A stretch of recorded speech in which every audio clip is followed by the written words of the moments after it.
Alright, so how to start your own kimchi business.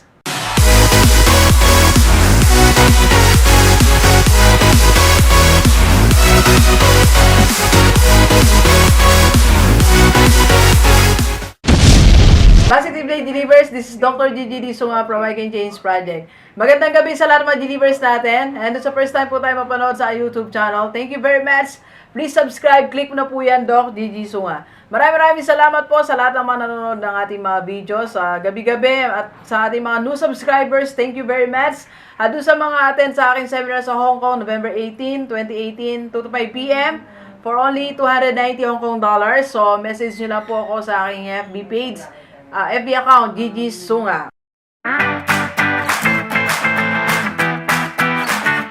Hello, I'm Jelly Santiago. I'm the owner of Love Kimchi. So, nag-start kami sa puhunan na 1K.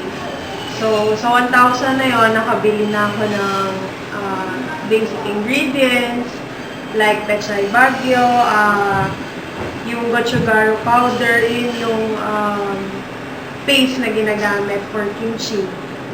Carrots, ano ba, onions, garlic, basta yung basic na paggawa ng kimchi, pati yung packaging.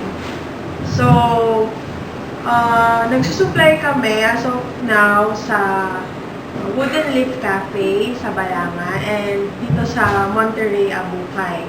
Pero nag-accept din kami ng retail orders, and if may mag-bulk order sa amin, we give discounts din for parties and gatherings.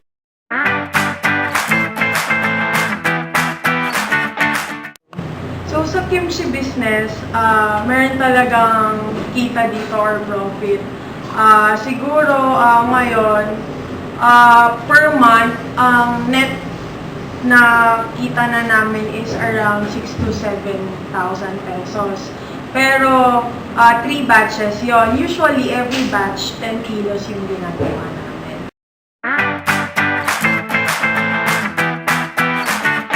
Sa mga aspiring entrepreneurs, para sa akin yung key talaga is ibenta mo yung kung ano yung gusto mo. Kasi nag-start sa'yo yun eh.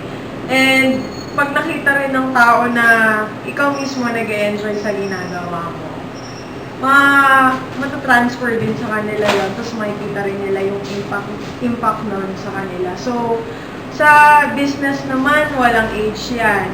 Ako, nag-start ako ng bata. So, sa mga young entrepreneurs din na gusto talagang mag-engage sa business, wala namang edad yan. Bata, matanda, lahat pwede as long as yun nga, you put your heart in whatever you do. Everything will follow.